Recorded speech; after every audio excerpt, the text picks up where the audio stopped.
Hello दोस्तों, आप सभी का स्वागत है मेरे हस्ती मैथ मंथन में। तो मैं आज आपको पढ़ाने वाला हूं एक ऐसा चैप्टर जो सारे बच्चों का सर दर्द होता है। आज जो सर दर्द का टैबलेट लेकर के आया है सीके सरकार। इतना तोड़ेंगे इसको, ट्रिगोनोमेट्री को इतना तोड़ेंगे, त्रिकोणमिति को, से तुम्हारे दिमाग में पूरा दाल भात की तरह भर देंगे।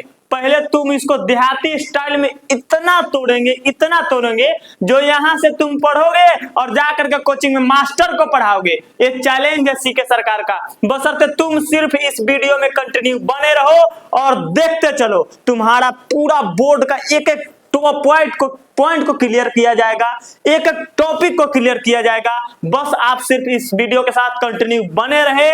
और अगर पहली बार वीडियो को देख रहे हो तो इस चैनल को सब्सक्राइब करो और चलो बढ़ते हैं। देखिए बाबू, त्रिकोणमिति शब्द होता क्या है और त्रिकोणमिति किसे कहा जाता है, इसको समझने के लिए बस छोटी सी एक बात लेकर के चलते हैं। तुमको बड़ा घर बनाए हो, उसकी ऊंचाई मापनी हो तो त्रिकोणमिति का मदद करोगे। तुम्हारा घर का पोल कितना ऊंचा है, अगर उसको मेजर करना है तो त्रिकोणमिति का यूज करना पड़ेगा। तुम कितना फीट के हो तो और मेहरारू कितना फीट के होता हूँ, एकरा के मापेला तुरा त्रिकोणमिति का यूज करना होगा। अरे बताओ, उतना बड़ा बड़ा बिल्डिंग जो होता है उसको मेजर करने के लिए किसका यूज किया जाता है? तो यूज करने के लिए यही ट्रिगोनोमेट्रिक फंक्शन का यूज किया जाता है। तो बाबू पहले तुम जुड़ो तो सही। तुम अपनी हाइट से लेकर के तुम्हारे बिल्डिंग का हाइट, तुम्हारे घर के सामने 4 ताला का हाइट निकालने की शक्ति तुम्हारे दिमाग में भर देंगे। चलो पहले देखते हैं, शुरुआत करते हैं। पहली टॉपिक मेरी रहेगी त्रिकोणमिति। त्रिकोणमिति देखो बाबू, त्रिकोणमिति होता क्या है तो सारे लोग तुमको रटवा दिया गया हुआ होगा। त्रिकोणमिति 3 शब्दों से मिलकर बना हुआ है, ऐसे बना हुआ, वैसे बना हुआ। तुमको याद है त्रिकोणमिति, उसमें कोई दिक्कत नहीं है। लेकिन हम जो तुमको बताने वाले हैं वो कुछ अलग बताएंगे। त्रिकोणमिति ही बता रहे हैं, पहले जो आपके लैंग्वेज में पढ़े हुए हैं वही पे बात करते हैं। त्रिकोणमिति 3 शब्दों से मिलकर बना होता है। त्रि और एक होता है कोण और एक होता है मिति। त्रिकोणमिति। त्रि मतलब होता है बाबू, समझो, त्रि मतलब होता है त्रिभुज। त्रि मतलब होता है त्रिभुज। त्रि मतलब क्या होता है? त्रिभुज। अब पूरे तुमको त्रिकोणमिति घूम लोगे, पूरा त्रिकोणमिति घूम लोगे तो भी तुमको एक ही त्रिभुज 3 प्रकार का होता है, ऐसे 6 प्रकार के होते हैं। भुजा के आधार पर, कौन चीज के आधार पर? भुजा के आधार पर अलग और साइड के आधार पे अलग, सॉरी भुजा के आधार पर अलग और कोण के अनुसार अलग। तो पूरा त्रिकोणमिति में तुमको किसके अनुसार पढ़ना पड़ता है?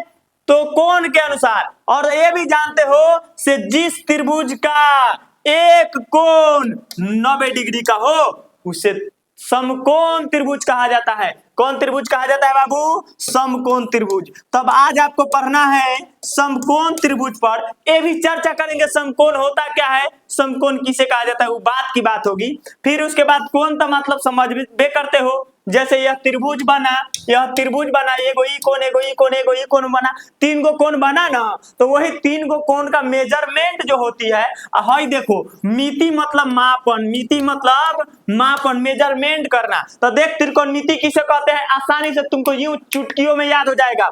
त्रिकोण, त्रि मतलब त्रिभुज, कोण मतलब त्रिभुज के कोण, मिति मतलब मापन। तो बोलो तो बाबू, त्रिभुज के कोण के मापन को, त्रिभुज के कैसे बोलोगे? त्रिभुज के कोण के मापन को क्या कहा जाता है? तो त्रिकोणमिति कहा जाता है। त्रिकोणमिति 3 लैटिन शब्दों से मिलकर बनी होती है। इसमें सबसे बड़ा जो टॉपिक होता है, जो आपको आगे पढ़ना है, आपको आगे याद करना है, जो देखते चलो। क्या तुमको याद करना है, क्या तुमको पढ़ना है? हम अभी यहाँ पे बात जो कर रहे थे बाबू साहब, यहाँ जो बात हम अभी कर रहे थे, देखिए त्रिभुज, त्रिभुज पे ही पहले हम बात कर लेते हैं। त्रिभुज होता क्या है, त्रिभुज कहा किसे जाता है?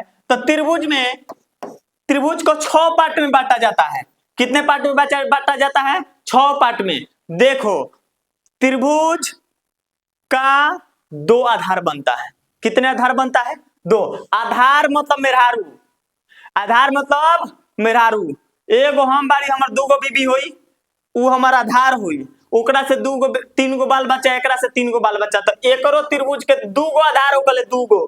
पहला के भुजा आधार होकले, भुजा के आधार पर एकरो 3 पार्ट, और एगो होकले कथी के आधार पर, तो कोण के आधार पर। केकरा आधार पर? कोण के आधार पर। तो कोणों के आधार पे 3 गो होता है, तो कोण के भी आधार पे 3 होता है और भुजा के भी आधार पर 3 होता है।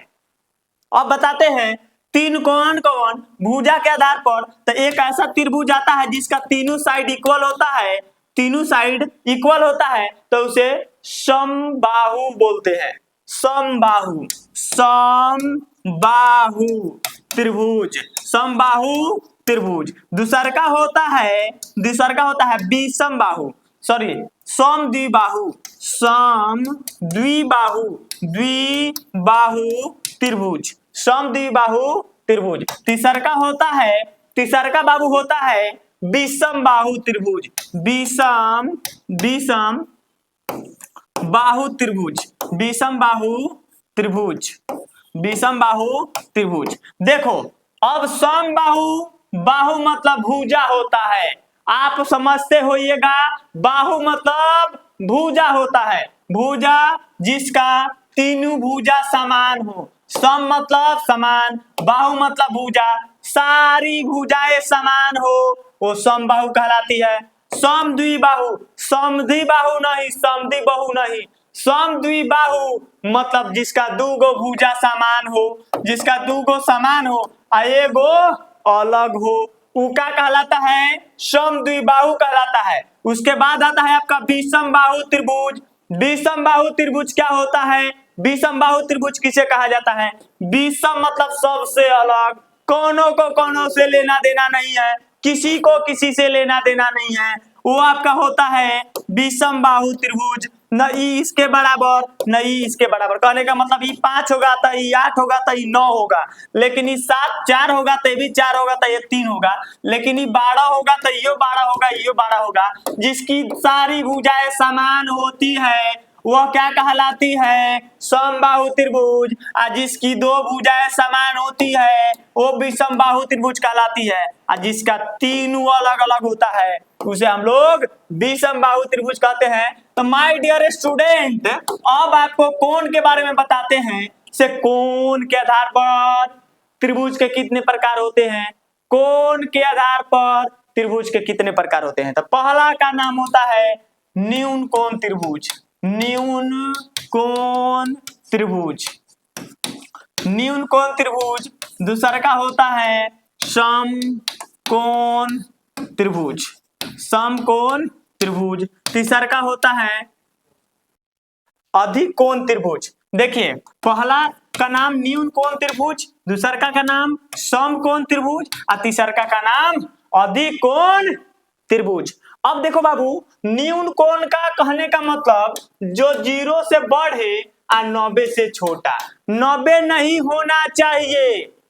कहने का मतलब यह 60 हो सकता है, 30 हो सकता है, 1 डिग्री हो सकता है, 5 डिग्री हो सकता है, 89 डिग्री हो सकता है, बट 90 डिग्री नहीं होना चाहिए। 90 डिग्री जैसे हुआ वैसे एरिया, जैसे तुम हिंदुस्तान में हो, पाकिस्तान में हो, बॉर्डर इतना ही पतरा ना होता है, बॉर्डर इतना ही पतरा नहीं, 1 सेंटीमीटर चाहे 2 सेंटीमीटर का होता होगा। जैसे तुम पार करोगे पाकिस्तान में, आप पाकिस्तान से आओगे हिंदुस्तान में तो पेश देगा ऊपर से नीचा तक, अब बन जाओगे अच्छा खासा। तो इसलिए कहते हैं बाबू साहब, जरा ध्यान दिया कीजिए, से आपका 90 डिग्री नहीं होना चाहिए, 89 डिग्री चलेगा, 60 डिग्री चलेगा, 1 डिग्री चलेगा, मतलब 0 से 12 और 90 से छोटा होना चाहिए। यहाँ पे जो थीटा आएगा तो वह क्या कहलाएगा बाबू? आपका न्यून कोण त्रिभुज। कौन त्रिभुज? न्यून कोण त्रिभुज। न्यून कोण त्रिभुज के बाद आता है आपका सेकेंड समकोण त्रिभुज, समकोण त्रिभुज। देखो बाबू, समकोण क्या होता है, समकोण किसे कहा जाता है, इसको समझो। 3 त्रिभुज ये हुआ, त्रिभुज हुआ कि नहीं हुआ?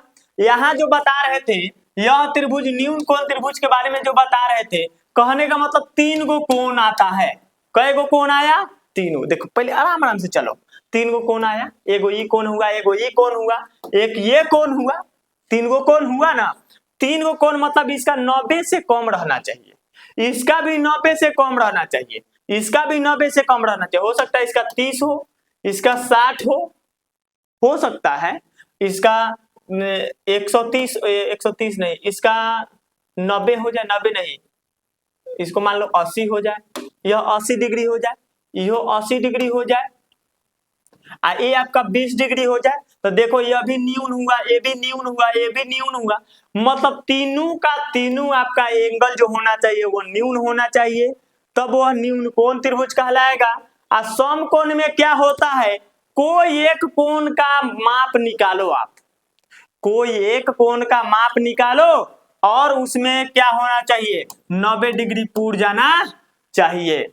देखो अगर ये 90 डिग्री आपका जैसे पूर गया वैसे यह त्रिभुज अब आपका क्या कहलाएगा, समकोण त्रिभुज कहलाएगा। अब बताओ ये भी तुम जानते हो त्रिभुज के तीनों कोणों का योग 180 डिग्री होता है, त्रिभुज के तीनों कोणों का योग 180 डिग्री होता है। तो बताओ जब एगो 90 हो गया तो दूसरा का 90 ही ना आएगा, तो ये कुछ ना कुछ इसका भी वैल्यू होगा, कुछ ना कुछ इसका भी वैल्यू होगा।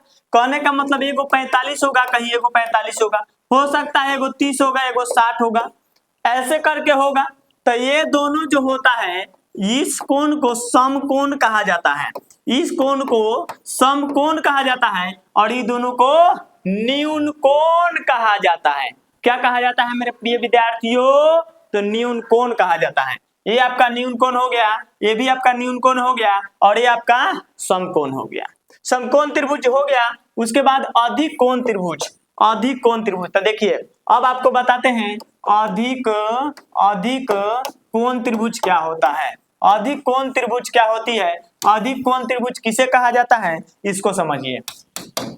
अधिक मतलब 90 से ज्यादा और 180 से कम, जेने टोटी उन्हें छोटी, समझ रहे हो। तो हाँ ये ने टोटी है तो इन्हें छोटी रहेगी, थीटा रखेंगे, मतलब जेने टोटी उन्हें छोटी आ जेने खुली उन्हें बड़ी। तो देखो ये खुला हुआ है तो 90 से 12, टोटी है तो इनमें कौन आएगा, छोटी, छोटी मतलब 179 आ सकता है लेकिन 180 नहीं आ सकता है। तो आई थिंक दैट आप लोग समझ गए होइएगा मेरी बातों को, से 90 डिग्री क्या होती है, सॉरी समकोण त्रिभुज क्या होता है, न्यून कोण त्रिभुज क्या होता है। लेकिन सबसे बड़ा बात, सबसे बेहतरीन बात आपको एक चीज याद रखना है, आपको सबसे बड़ा चीज यह याद रखना है, यह चीज माइंड में सेट रखना है, पूरा त्रिकोणमिति घूमोगे तो ओनली आपको समकोण त्रिभुज पर चर्चा करना है, समकोण त्रिभुज के बारे में पढ़ना है। तो थोड़ा इसका अच्छा से एक्सप्लेन कर लेते हैं, थोड़ा इसका अच्छा से जानकारी ले लेते हैं। तो देखो जानकारी हम लेने चलते हैं, हम थ्योरी दे रहे हैं तुमको, थ्योरी का मतलब होता है दिमाग में सेट होना चाहिए, कॉपी में सेट नहीं रहना चाहिए। इसलिए मेरा वीडियो देखो आप कंटिन्यू, तुम्हारे दिमाग में हम सेट कर देंगे, ये मेरी गारंटी है। चलो देखो तो आप अगला जो बातें आपको बोली जा रही है समकोण का एक्सप्लेन करते हैं, समकोण का एक्सप्लेन करते हैं। तो समकोण को इंग्लिश में बोलते हैं right angle triangle, right angle triangle बोलते हैं। देखिए राइट एंगल ट्रायंगल में एक एंगल का वैल्यू जैसे आप 90 लोगे मतलब समझ जाओ सीधा ये खड़ा रहेगा, पैर परपेंडिकुलर रहेगा, तबे वह 90 डिग्री है। तुम धरती पे सीधा खड़ा रहते हो तब तुम धरती के साथ 90 डिग्री का कोण बना पाते हो, नहीं तो 90 डिग्री का कोण तुमसे बनना पॉसिबिलिटी नहीं है। इसलिए आप जरा ध्यान दो, ये हो गया मेरा, यह हो गया मेरा, तो ये 90 डिग्री है। अब ये एक काम करता है साइड, एगो ये काम करता है, एगो ये काम करता है। तो हमने अभी कहा है ना उड़ती हुई चिड़ियों को पकड़ना नामुमकिन है, उड़ती हुई चिड़ियों को पकड़ना नामुमकिन है, लेकिन कितनी ऊंचाई पर उड़ रही है इसको मापना मुमकिन है। तो यह मुमकिन तुमको कहां से होगी, तो यहीं से होगी। हर एक परिंदे का जगह धरती होती है। उसी तरह से हर एक वर्ड का मीनिंग मैथ से निकलती है। तो बाबू देखो यहाँ पे, इसीलिए तुम यहाँ पे ध्यान देना, एक त्रिभुज को हम लोग समकोण त्रिभुज कहते हैं। कौन त्रिभुज कहते हैं बाबू? समकोण त्रिभुज कहते हैं। समकोण का मतलब क्या होता है? समकोण मतलब एक कोण का वैल्यू 90 डिग्री हो। एक कोण का वैल्यू 90 डिग्री हो। 90 डिग्री क्लियर हो गया आपका? 90 डिग्री क्लियर हो गया आपका? तो हो गया। देखो अब इसके साइड पर हम बात कर लेना चाहते हैं। इसका एक साइड यह हुआ, एक भुजा यह हुआ, एक भुजा यह हुआ। भुजा कहे तो ये मत समझना मकई का भुजा, चाउर का भुजा, वो वाला भुजा नहीं है। लाइन सेगमेंट को मैथ के भाषा में भुजा कहा जाता है। भुजा कहा जाता है। समझ में आया ना? अकेले है, चाहे छोड़ो, ज्यादा एग्जांपल नहीं देना चाहते हैं। जैसे कोई आपके साथ जुड़ा हुआ था, वह टीम कहलाता है। अकेले है तो उसे इंसान कहते हैं, चाहे सब टीम तो अलग होता है। सिमिलरली यह सिंगल है तब इसको लाइन सेगमेंट कहा जाता है। जैसे यह किसी के साथ जुड़ जाता है तब ये लाइन सेगमेंट नहीं, इसको मैथ के भाषा में दाल भात वाला भुजा नहीं, इसका रियल नाम भुजा होता है। अब भुजा को इंग्लिश में साइड कहते हैं। भुजा को इंग्लिश में साइड कहते हैं। तो इसका इंग्लिश क्या हुआ? साइड हुआ। आपको क्लियर हुआ होगा कंसेप्ट? तो आगे बढ़ो। देखो यह चैप्टर बना लिए हम लोग, एक त्रिभुज बना लिए। इस भुजा का नाम क्या होगा? इस भुजा का नाम क्या होगा? और इस भुजा का नाम क्या होगा? तो इस भुजा का नाम होता है कर्ण। क्या नाम होता है बाबू? कर्ण। चलिए एक थोड़ा सुंदर पिक्चर बनाते हैं। ये ले लिए, एक ये ले लिए, एक ये ले लिए। वह समकोण उससे ड्रॉ नहीं हो सकता है, उस त्रिभुज से। इस साइड का नाम क्या होगा? इस साइड का नाम क्या होगा? इस साइड का नाम क्या होगा? तो पहले ये कोण के बारे में तो डिसाइड कर लीजिए। इस कोण को आप समकोण कहोगे। अब क्यों कहोगे? क्योंकि यह 90 डिग्री का है, इसलिए इसे आप क्या कहोगे? समकोण कहोगे। दूसर का ये दोनों 90 से कम है, इसलिए ये दोनों कोण को आप क्या कहोगे? तो न्यून कोण कहोगे। न्यून कोण कहोगे। ये दोनों को क्या कहोगे? न्यून कोण। इसका नाम तुम जिंदगी भर कभी नहीं भूलोगे। इसको हमेशा कर्ण कहा जाता है। क्या कहा जाता है? कर्ण कहा जाता है। इंग्लिश में हाइपोटेनस कहा जाता है। हाइपोटेनस कहा जाता है। इंग्लिश में क्या कहा जाता है? हाइपोटेनस। इसलिए फर्स्ट लेटर इसका एच आता है, इसलिए इसको हम लोग डिनोट कौन चीज से कहते हैं? के से, सॉरी एच से। किसे डिनोट करते हैं? एच से। तो हाइपोटेनस को डिनोट करने के लिए आपको एच चाहिए, और नहीं तो केवल आप कर्ण भी लिखोगे तो कोई दिक्कत नहीं होगा। आप कर्ण भी लिखोगे तो कोई दिक्कत नहीं होगा, लेकिन इसको और इसका नाम देना बहुत मुश्किल है।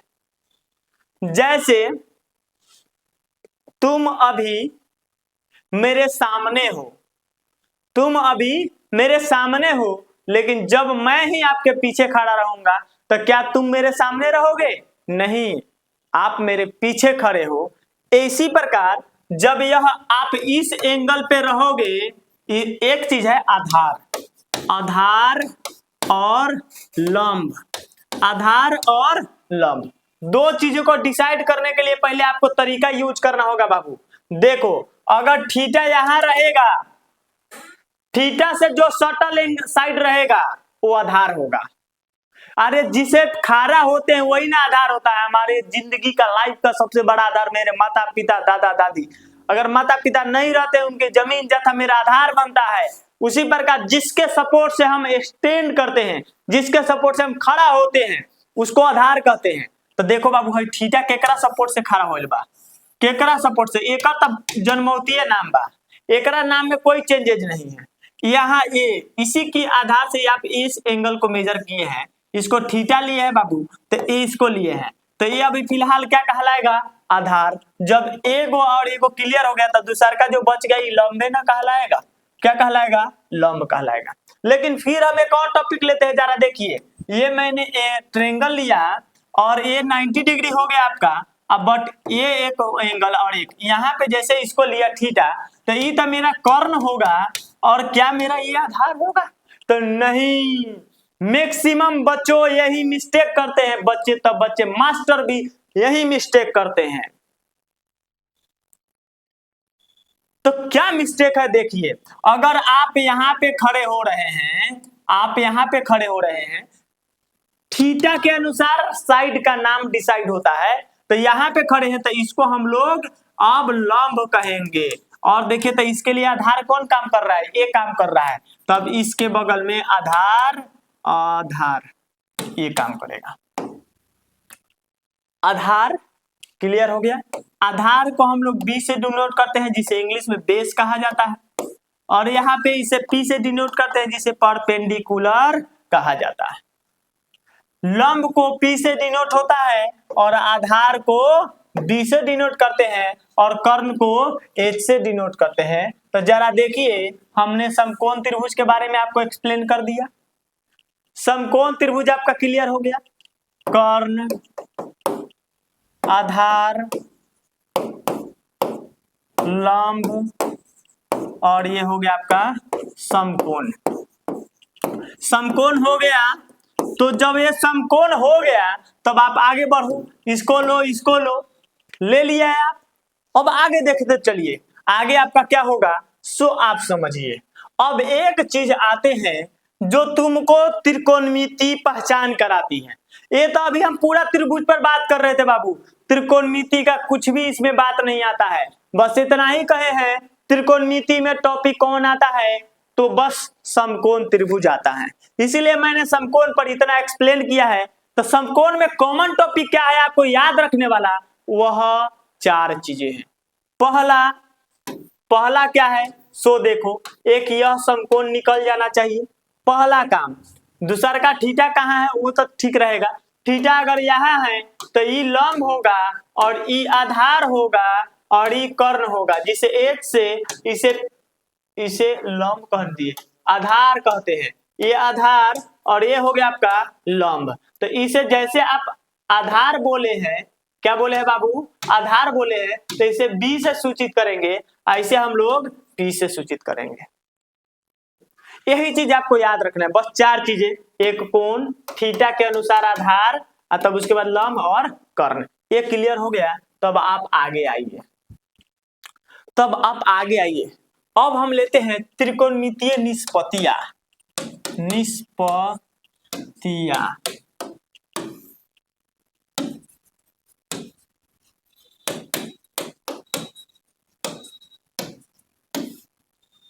त्रिकोणमितीय निष्पत्तियां आप सबको ही पढ़ लेते हैं।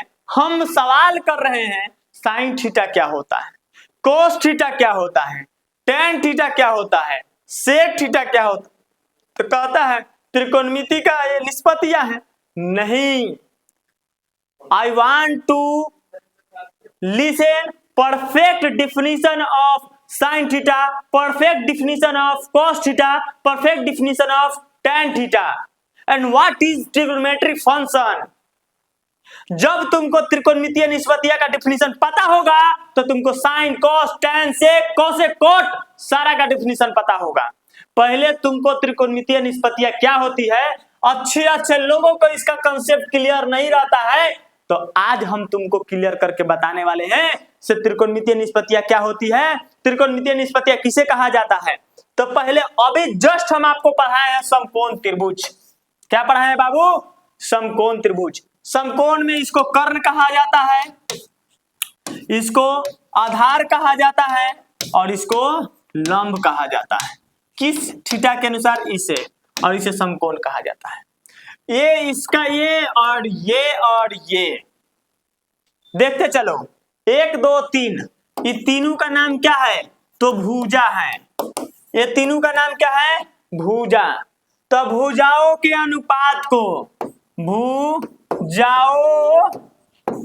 के अनुपात को देखते चलो बाबू। भुजाओं के अनुपात मतलब समझते हो, नहीं समझते वो भी मैं बता देता हूं। ये समकोण त्रिभुज लिए आप, समकोण का क्या क्या किए हैं, कर्ण लिए, लंब लिए और आधार लिए। तो समकोण त्रिभुज के भुजा ले लिए आप, समकोण त्रिभुज का भुजा ले लिए, तो हाँ सर ले लिए। अनुपात भी ले लिए, तो ले लिए। अब हम चर्चा करते हैं बाबू अनुपात के बारे में। देखो पहले अनुपात क्या होता है। अनुपात का मतलब होता है रेशियो, रेशियो का मतलब होता है बट्टा,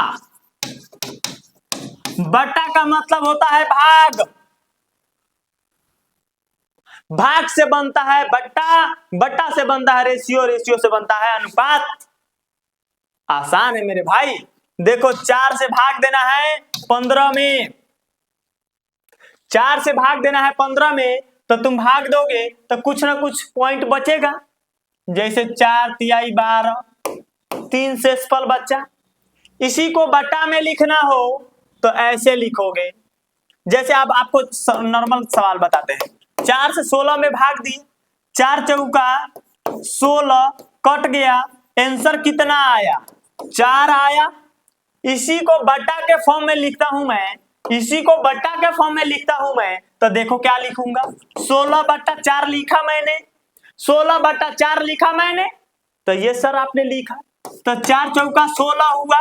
देखो तो यहाँ का आंसर सही है, तो इसीलिए मैंने बोला भाग से क्या बनता है?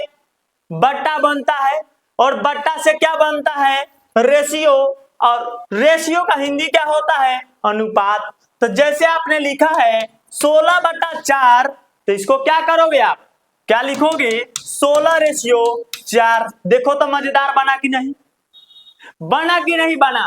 रेशियो का मतलब होता है बट्टा, क्या हुआ? बट्टा। तो हमने क्या कहा था? से समकोण त्रिभुज है, इसको कर्ण कहते हैं, इसको लंब कहते हैं, इसको आधार कहते हैं।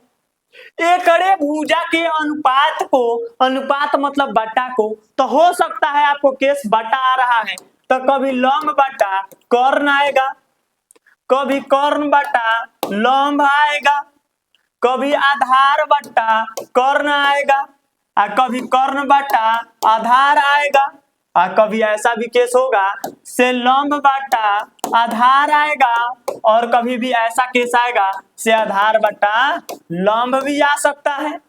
आएगा कि नहीं आएगा? आधार बट्टा लंब, लंब बट्टा आधार, कर्ण बट्टा आधार, आधार बट्टा कर्ण, आएगा कि नहीं आएगा? लंब बट्टा कर्ण, कर्ण बट्टा लंब, 6 गो रेशियो बनेगा, 6 ही रेशियो बनेगा। और इसी रेशियो को हम लोग जो अभी टॉपिक लिखे थे वह टॉपिक कहा जाता है, जिसे हम लोग क्या कहते हैं बाबू? जरा देखो, त्रिकोणमितीय निष्पत्तियां कहा जाता है। इसी टॉपिक को क्या कहा जाता है? त्रिकोणमितीय निष्पत्तियां।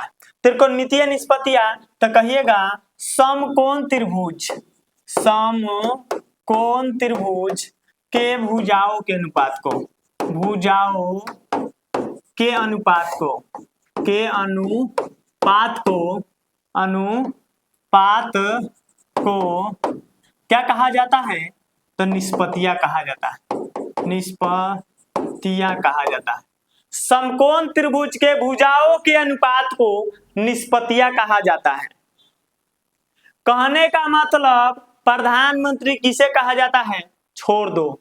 लालू यादव किसे कहा जाता है? लालू यादव का डिफिनीशन दो, तो जैसे तुम लालू यादव का डिफिनीशन दोगे वैसे ओकरा बेटा का डिफिनीशन तेजस्वी यादव का आ जाएगा। इसीलिए कहते हैं बाबू, तुम अगर डिफिनीशन त्रिकोणमितीय निष्पत्तियां दे रहे हो, इसके अंदर कई गो आ रहा है, उस सबका डिफिनीशन आ जाएगा, उस सबका डिफिनीशन आ जाएगा। उसी प्रकार आप यहाँ पे देखो, त्रिकोणमितीय निष्पत्तियां किसे कहते हैं? समकोण त्रिभुज के भुजाओं के अनुपात को, समकोण त्रिभुज के भुजाओं के अनुपात को त्रिकोणमितीय निष्पत्तियां कहा जाता है। त्रिकोणमितीय का मतलब बता दिए, तीनों त्रिभुज के कोनों के माप को त्रिकोणमिति कहा जाता है। कोनों को माप करने के लिए भुजाओं का जरूरी लेना होता है, तो इसीलिए निष्पत्तियां कहा गया और निष्पत्तियां का अनुपात निकाला गया। क्या निकाला गया बाबू? त्रिकोणमितीय निष्पत्तियां का अनुपात निकाला गया। आपका कंसेप्ट क्लियर है? क्या आप समझ पा रहे हैं? तो कमेंट करके बताओ सर आपका आवाज क्लियर आ रहा है, सर आपका बोलने का स्टाइल ठीक है। अरे पढ़ाना वो चीज नहीं ना होता है, रियल टीचर उसको थोड़ी कहते हैं जो तेज को तेज बना दे। और बड़ा बड़ा इंस्टीट्यूट क्या करता है, एक एक कोचिंग इंस्टीट्यूट से, चाहे एक एक बड़ा बड़ा स्कूल से तेज तेज बच्चा को उठा करके आ ले जाके तैयार करके और करके दे देता है, लो हम नीट निकाल लिया मेरा बच्चा, जेई निकाल लिया। अरे सोनार, रियल सोनार उसको थोड़ी कहा जाता है जो सोना को सोना कहकर बेचता है। कहावत है सोनार पे कभी भरोसा नहीं करना चाहिए। काहे नहीं करना चाहिए? क्योंकि वो अपने बाप का नहीं होता है। ये सच बात है। रियल सोनार वह नहीं होगा जो सच बोल करके अपना सामान बेचता होगा, कहेगा ना 100% नहीं 2000% की गारंटी है सही ये सोना है, तो सोनार को बेचने का तरीका नहीं है। रियल सोनार वह होता है जो अपनी बातों से, अपनी मोटिवेशन से, अपने बोलने का स्टाइल से चांदी को सोना बना करके लोगों को उस लेवल से करके उसको समझा करके ये सोना है, ये प्योर सोना है, इतना समझाए, तब वो रियल सोनार होता है। रियल सोनार उसको कहा जाता है जो चांदी को सोना बनाकर बेच दे। रियल सोनार उसको नहीं कहा जाता है जो सोना को चांदी, सोना को सोना कहकर बेचे। उसी प्रकार आप तेज तेज बच्चा को निकाल करके टैलेंट बना दे रहे, कह रहे आई एम टैलेंट। अरे बाबू साहेब, वो बच्चा के टैलेंट से आप टैलेंट नहीं हुए हैं। अगर आप में टीचिंग का अच्छी क्वालिटी है तो जो बच्चा जीरो है पढ़ने में उसको हीरो बनाइए। That is a real quality of teacher. ये रियल मतलब होता है टीचर का, जो कमजोर को छांट करके निकाल करके पूरा उसको प्योर बनाए। जैसे चांदी को सोनार ने सोना बनाकर बेचा, वैसे टीचर भी कमजोर को तेज बनाए तब रियल टीचर कहलाता है। अब कमजोर है उसको छोड़ रहे हैं, आप तेज को लेकर भाग रहे हैं, तो थोड़ी होता है। सिमिलरली तुम वीडियो के साथ जुड़े रहो ना, तुम कितना कमजोर हो कितना चालाक हो पूरा एक एक टॉपिक क्लियर कर देंगे तुम्हारा। त्रिकोणमितीय निष्पत्तियां क्लियर हो गया होगा। जैसे त्रिकोणमितीय निष्पत्तियां आपका क्लियर होती है तो इस पर एक बात आती है, त्रिकोणमितीय निष्पत्तियां कितने होती है।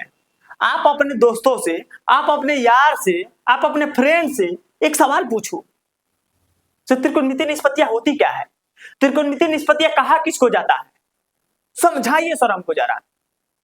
और उसे ज्यादा डिंग डैंग करते हैं। हम एक जगह पढ़ाने गए, एक लड़का बहुत फुदक रहा था, पढ़ लिया था पहले त्रिकोणमिति, सोचता था हमारा उम्र का लड़का बा, एक समझ में का आई, खड़ा होता है, कहता सर त्रिकोणमिति किसे कहते हैं, तो तोनी के वीडियो में पीछे बता दे बनी, जाके देख लो। वो लड़का समझा से सर कोई भी नहीं करेगा, खाली क्वेश्चन बनाते होंगे, sin square theta plus cos square theta बराबर 1, tan square theta plus cos square theta बराबर 1। अब बताओ बाबू, जो पढ़ाने बैठा हुआ उसको पता नहीं होगा? हम बता दिए हैं, आप आगे जाकर पूछ लीजिए। अब उसी में आकर के उसी स्कूल का एक टीचर बगल से खड़ा हो गया, तुम्हारा क्वालिफिकेशन, आपका क्वालिफिकेशन क्या है?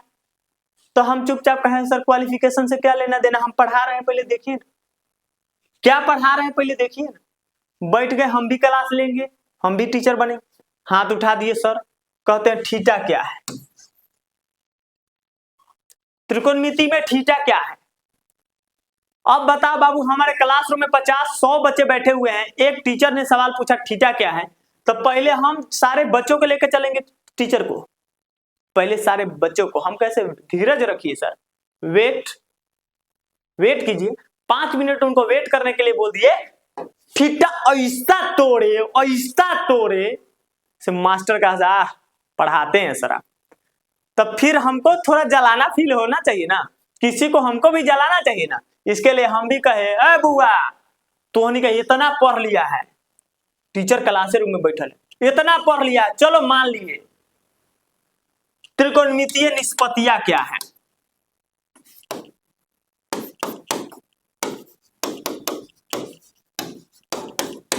बताओ जरा त्रिकोणमितीय निष्पत्तियां क्या है। क्लासरूम में कोई ऐसे लड़के हैं बताने के लिए, सर आप भी जरा बताइए। तो अच्छा बच्चों को पढ़ाइए ना, हम आते हैं तब तक। टीचर बात काट के निकल गए। अब बताइए, तो ये चीजें होती है त्रिकोणमितीय निष्पत्तियां का मतलब क्या होना चाहिए और इसका मीनिंग क्या निकलना चाहिए, समझ रहे हैं ना। त्रिकोणमितीय निष्पत्तियां हमने अभी बताया है पिछले वाला वीडियो में, आप जाकर देख लीजिए। पिछले वाला वीडियो नहीं, इसी के वीडियो के शुरुआत में आप कहीं भगा के देखिएगा। देखिए अब यहाँ पे त्रिकोणमितीय निष्पत्तियां अभी बोले हैं से त्रिभुज के भुजाओं के अनुपात को,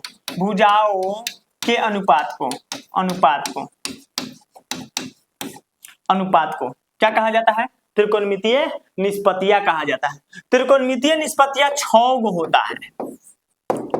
अब बहुत सारे बच्चे पढ़ाने बैठ गए हुए हैं, बहुत सारे टीचर पढ़ा रहे हैं, उनसे पूछिए तो सब त्रिकोणमितीय निष्पत्तियां कितने होती है, तो वो बच्चा कहेगा हम त्रिकोणमितीय निष्पत्तियां का नाम है ना सुन ले हैं, ये कहां से आता है। अब जाके देखो सारे बुक में मिलेंगे, बिना पढ़े लिखे थोड़ी कोई चीज को पढ़ाया जा सकता है, तुम ही बताओ। तो इसीलिए 4, 5 और एक और होता है जिसको 6 कहा जाता है, जो आप जानते हो, बस नाम नहीं पता है, हेडिंग नहीं पता था। हम किसी के घर में घुस गए, नौकरा बाप नौकरा मतारी से जान पहचान है, तो क्या करेगा, बाद में पकड़ेगा तो वही मुंगरी पकड़ेगा, कहेगा तू आया का है रे हमारे घर में बिना परमिशन का, बिना परमिशन का काहे आया है, चोर है, न तो हमारा बेटी के चक्कर में आया है, तो थुराई होगा तोहर। इसीलिए पहले बाप मतारी से परिचय करो और तब एंट्री लो, तब अच्छा रहेगा। इसीलिए बाबू त्रिकोणमितीय निष्पत्तियां जो है ना, sine cos tan sec cosec और कॉट के माता पिता है, तो तोहनी के पहले हम इस चर्चा करा देनी है, तो त्रिकोणमितीय निष्पत्तियां होखल का तो है न, कौन भुजाओं के अनुपात को क्या कहा जाता है, त्रिकोणमितीय निष्पत्तियां कहा जाता है। बताए कि नहीं बताए हैं, पहले माता पिता से इंट्रोडक्शन करा दिए, तो बाल बच्चे का भी इंट्रोडक्शन करा दिए। अब जाके कहेंगे तुम्हारा क्या नाम है, तो मोनाक्षी कुमारी, मोनाक्षी कुमारी तुम्हारे पापा का नाम फलना सहनी है, फलना जी है, तो यस सर है। तब कहे बुआ ये नहीं आओ, हाई चॉकलेट लो और चलो हमारे साथ मार्केट घूमने, तरीका। इसीलिए पहले बाप मतारी से परिचय हो जाए, तब तुम उसके बेटा और बेटी से परिचय करो, तब ना आगे लाइन क्लियर होगा। तो यहाँ के आज के जनरेशन के बच्चे सीधा एक डायरेक्ट लड़की पर अटैक करता है ना, तुम सब तो लड़की पे नहीं बाप पे अटैक करो।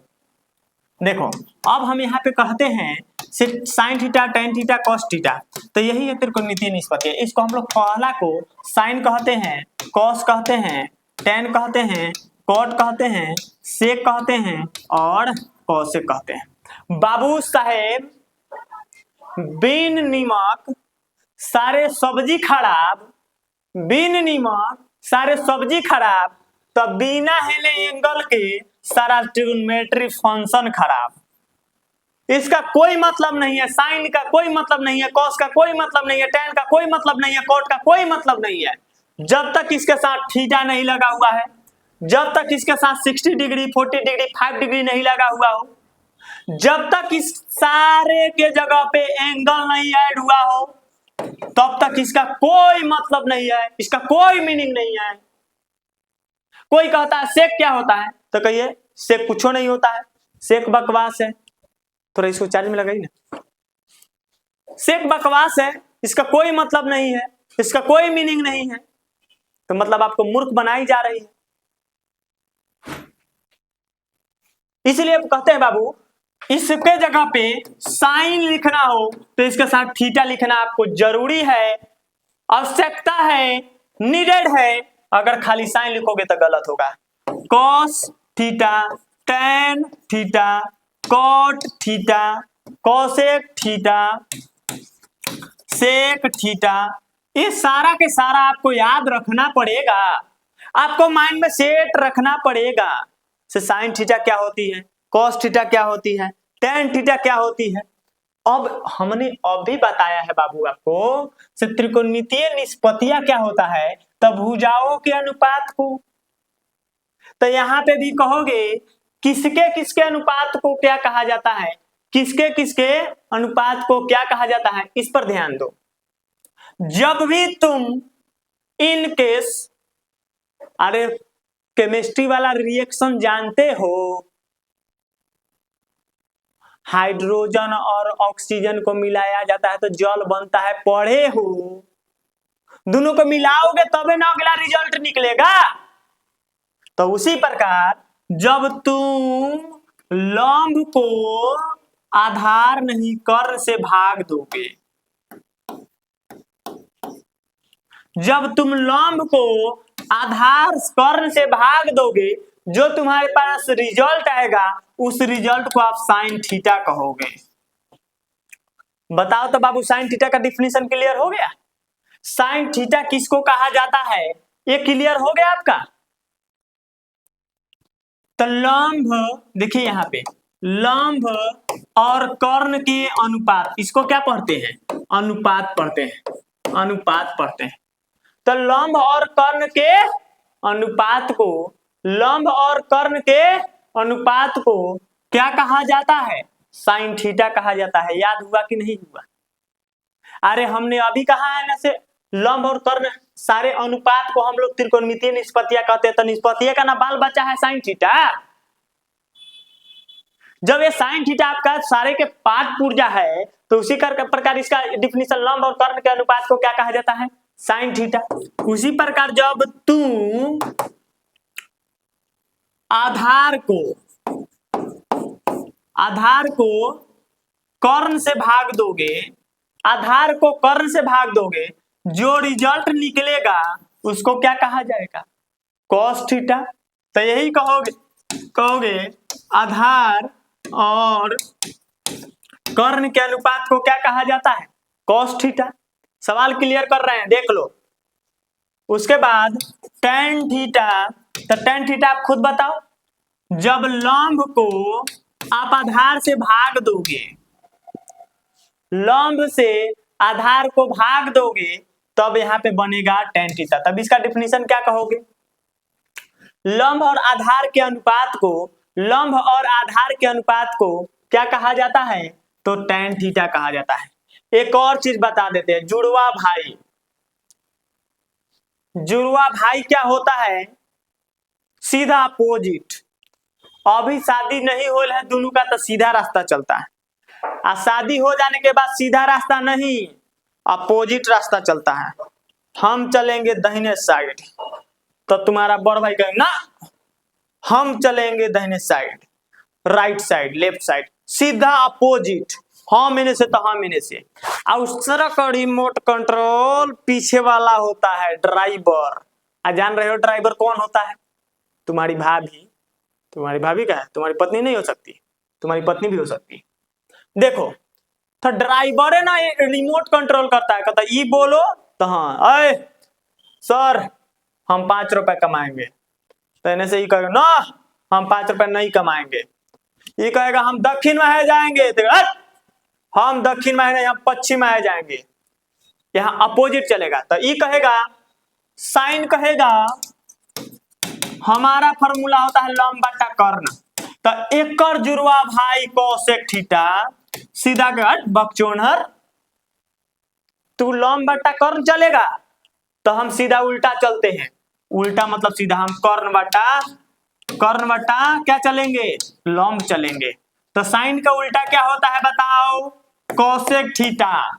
Cosec theta. साइन थीटा का डिफिनीशन आपने दिया, लंब और कर्ण के अनुपात को साइन थीटा और कर्ण और लंब के अनुपात को कोसेक थीटा। फिर अभी बताए हम आपको कॉस थीटा का फॉर्मूला क्या बताए थे? तो आधार और कर्ण के अनुपात को कॉस थीटा कहते हैं, आधार और कर्ण के अनुपात को कॉस थीटा। तो एकर जुड़वा भाई होता है सेक थीटा। जुड़वा मतलब सीधा अपोजिट। समझ में आया ना? अपोजिट। तो यहां से क्या हो जाएगा? कर्ण और आधार, कर्ण और आधार। साइन का याद हो गया, कॉस का याद हो गया, टेन का याद कर लो। टेन का, उसके बाद टेन का क्या होता है? टेन का भी बताए हैं, लंब बटा आधार। तो इसका उल्टा क्या होता है? Cot theta. तो बताओ तो जरा बाबू क्या होगा? आधार बटा कर्ण होगा। आधार बटा कर्ण होगा। आधार बटा क्या होगा? कर्ण होगा। अगर कंसेप्ट क्लियर है आपका तो जरा बताइए, माइंड सेट है आपका, इसमें कोई दिक्कत नहीं।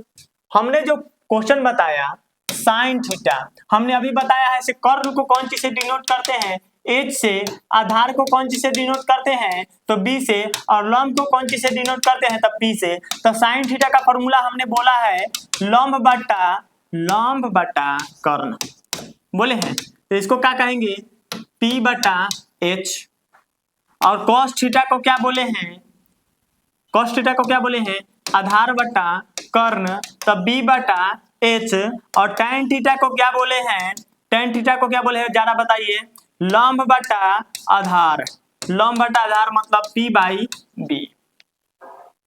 तो अब आप शॉर्टकट फॉर्मूला लिखोगे, साइन थीटा बराबर P बटा H, cos थीटा बराबर B बटा H, और tan थीटा बराबर क्या बोलोगे, P बाई B। देखो तो क्लियर हुआ।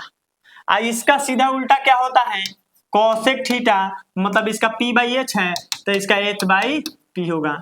इसका उल्टा क्या होता है, सेक थीटा, तो सेक थीटा इसका B बाई H है तो इसका H बाई B होगा। इसका क्या होगा जरा बताइए, तो cos थीटा का फॉर्मूला क्या बनेगा, तो B बटा P बनेगा। आसान है कि नहीं है, देखो तो ये लेमन जूस है कि नहीं है, इसमें कहीं से आपको दिक्कत है तो बताओ, कहीं से कोई प्रॉब्लम है तो बताओ।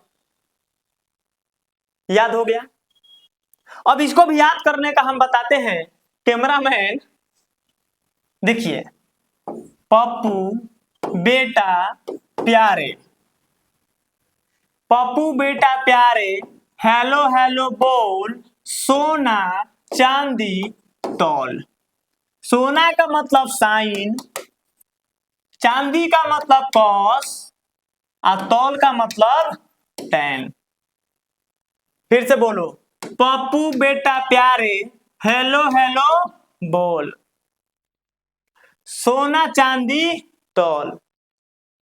तो इसको याद कर लो, ये हो गया आपका साइन का, ये हो गया आपका कॉस का, ये हो गया आपका टैन का। तो बोलो तो जरा, पप्पू पहला आया, पप्पू हेलो, फिर आपका कॉस आया, बेटा बी हेलो, फिर यहाँ पे टैन आया, पप्पू बेटा आया। कंसेप्ट क्लियर हो रहा है कि नहीं हो रहा, इसमें कहीं से आपको दिक्कत नहीं हो रही है। चलिए देखिए अब आपका एकर उल्टा कॉसेक थीटा तो H बटा P, एकर उल्टा सेक थीटा तब H बाई B, एकर उल्टा कॉट थीटा तब B बाई P। आसान है कि नहीं है, क्या यह भारी है, क्या यह वजनदार है? अरे यूं यूं तुम्हारे दिमाग में भर देंगे, तुम मेरे वीडियो के साथ कंटिन्यू तो बने रहो, तुम मेरे वीडियो के साथ कंटिन्यू बने रहो, नहीं समझ में आएगा मैथ इतना औकात है। अरे सबसे आसान मैथ्स है, रटने से अच्छा है समझ लो। Mathematics is not a subject, that is brain, it's make decision maker machine. Mathematics एक डिसीजन मेक करने का मशीन है। अगर आप इसको अच्छा से समझ लिए तो आप अपना लाइफ में डिसीजन लेने के काबिल हो जाते हैं। किसी का सहायता नहीं लेना पड़ेगा, किसी का सहयोग नहीं ना मांगना पड़ेगा। सर ये करने जा रहे हैं, थोड़ा बताइए ना, भैया ये करने जा रहे हैं बताइए ना। सजेशन की किसी से जरूरत नहीं है, हम जैसे सजेशन किसी से नहीं मांगते हैं, डिसीजन लेकर कहते हैं ये ठीक है ना, बस उनके मुंह से बुलवा लेते हैं, हाँ ठीक है बउआ।